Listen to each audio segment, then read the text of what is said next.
les carnets. Et ça s'enchaîne d'un jour l'autre. Là, tu es dans ton travail. Ça s'appelle travail, ce qu'on fait. Ben, tu prends du temps dans les livres. Je vous ai parlé de cet ensemble intitulé simplement Walter Benjamin Baudelaire, mais édition établie par Giorgio Agamben, Barbara Chiussi et Clemens Karl Erle. Ça veut dire que ce qui n'est pas de l'ordre des citations, mais c'est le travail de ce que commente Benjamin, des citations qui font le corps, la grosse masse de ces fiches. C'est retraduit donc de l'allemand. C'est énorme et c'est l'ensemble des dossiers de 1935 à 1939.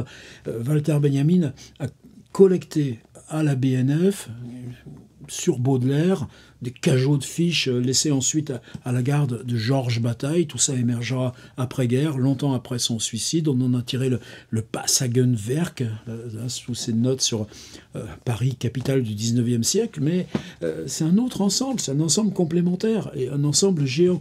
Et dans ces rédactions partielles, là, on a... Pour moi, c'est un petit peu ce que je préfère, c'est une suite justement de fiches. Alors, il paraît que c'était des petits bandeaux jaunes avec chaque fois, lui, un titre. Directeur flibustier, variante pas trouvée à sa table de travail. Sur l'oisiveté bourgeoise, théâtre de la Restauration. Galerie Molin, les passages et les rues, tout ça, ça doit être dans les passages en question. Les passages dans les tribulations des pilotes. Paresseux et contemplatifs, La Bruyère, horreur du domicile, étude de la grande maladie de la peur du domicile, raison de la maladie, accroissement progressif de la maladie. C'est une phrase de Baudelaire, bien sûr, dans Mon cœur mis à nu. Et quelquefois, c'est plus énigmatique. L'expérience que l'allégorie fait du choc, aura et expérience du choc. Cette notion de choc, ça aussi, il y a quelque chose à recreuser sur comment... Est-ce que nous, aujourd'hui, c'est le même choc qu'au 19e? Faut voir. Choc des ruines. Comme Benjamin insiste sur ce concept du choc. Je ne crois pas avoir lu des choses là-dessus. Colère de celui qui est coudoyé par la foule. Sectionnement du temps dans la chambre double. Sectionnement du temps, volonté d'interrompre le cours du monde. Conscience du temps dans le hashish. Maladresse intermittente. Caractère de choc de la prosodie selon Rivière. Le livre de Rivière, je l'attends. Et un truc emmène l'autre et autant faire ces voyages ensemble. Et j'étais tombé donc sur cette incise. C'est une petite note. J86-3. Et la note, c'est « raser la prose, mais avec des ailes ». Et cette phrase, raser la prose, mais avec des ailes. Je ne sais pas encore la commenter. Et la note de Benjamin sur la prosodie de Baudelaire. On lui a appliqué la phrase qui, à l'origine, concernait Racine. Raser la prose, mais avec des ailes.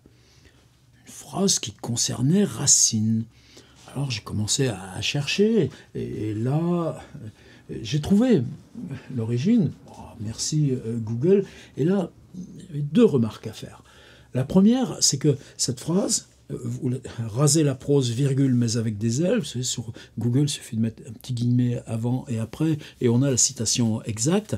Elle est employée, j'ai pas trouvé d'autre occurrence, par quelqu'un qui s'appelle Ferdinand Bruno, B-R-U-N-O-T, qui a fait paraître en 1912 une histoire de la langue française. Alors là, ensuite, sur l'ordi, je m'en vais sur Gallica, et sur Gallica, je trouve, où est ma petite souris, ici, effectivement, les 8 volumes de l'histoire de la langue française des origines à 1900, de M. Ferdinand Bruno en 1912. Mais là, il faudrait télécharger, je ne sais pas combien de PDF. Par contre, je l'ai trouvé aussi en texte plein, texte HTML, tout le volume considérant le 19e. Et là aussi, c'est énorme.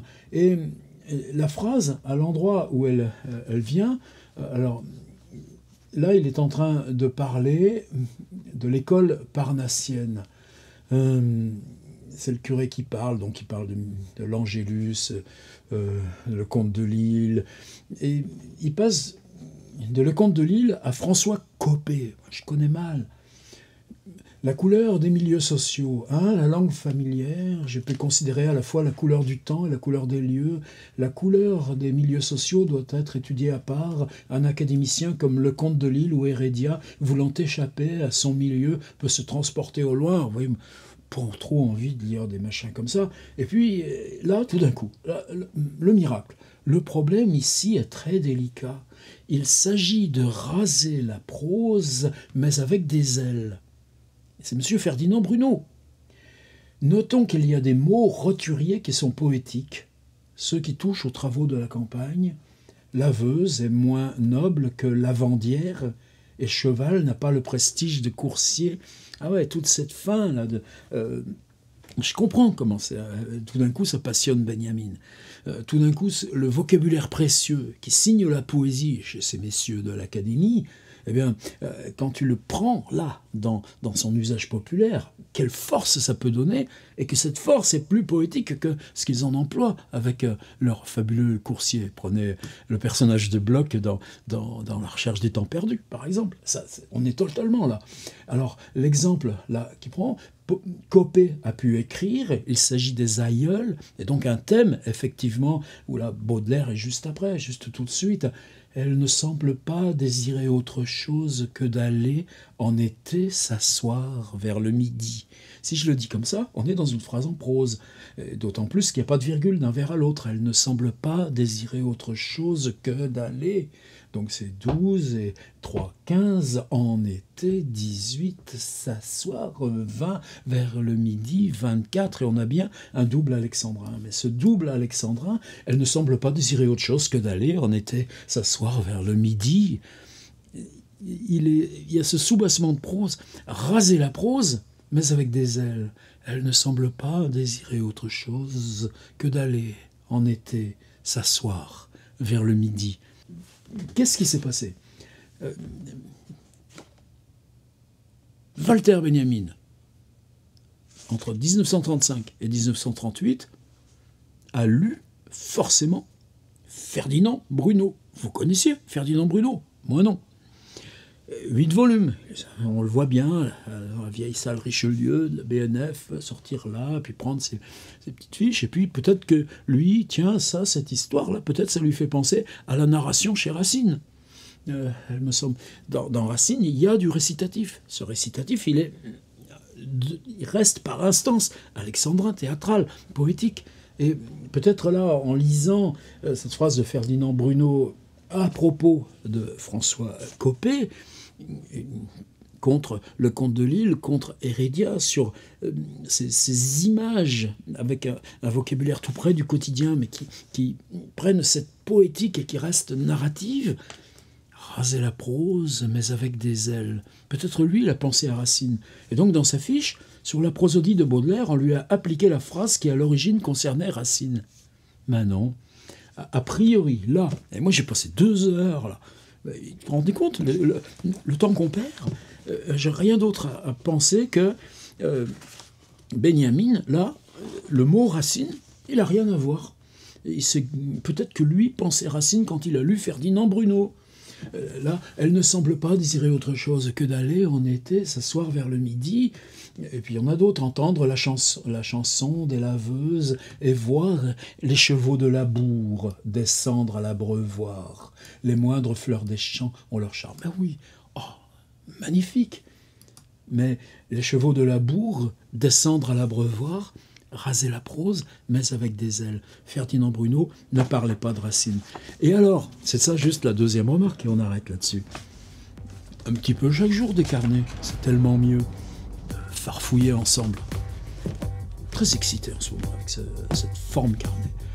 Quand vous cherchez sur Google, eh bien vous allez trouver des tas d'occurrences où la phrase de Benjamin, là, elle est reprise dans le Passagenwerk.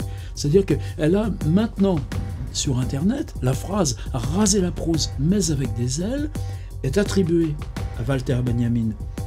Et Ferdinand Bruno n'est jamais cité, mais l'erreur de Walter Benjamin, phrase initialement appliquée à Racine, eh bien maintenant elle a trouvé sa légitimité dans le web et elle est devenue définitivement l'origine inconnue de cette phrase. Pauvre Ferdinand Bruno, carnet d'aujourd'hui.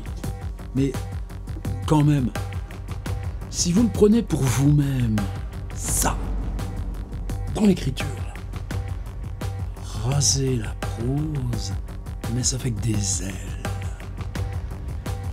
Bon, du coup tu dis, alors, faut que j'aille lire François Coppée maintenant. Bon, ça, on va le faire, hein.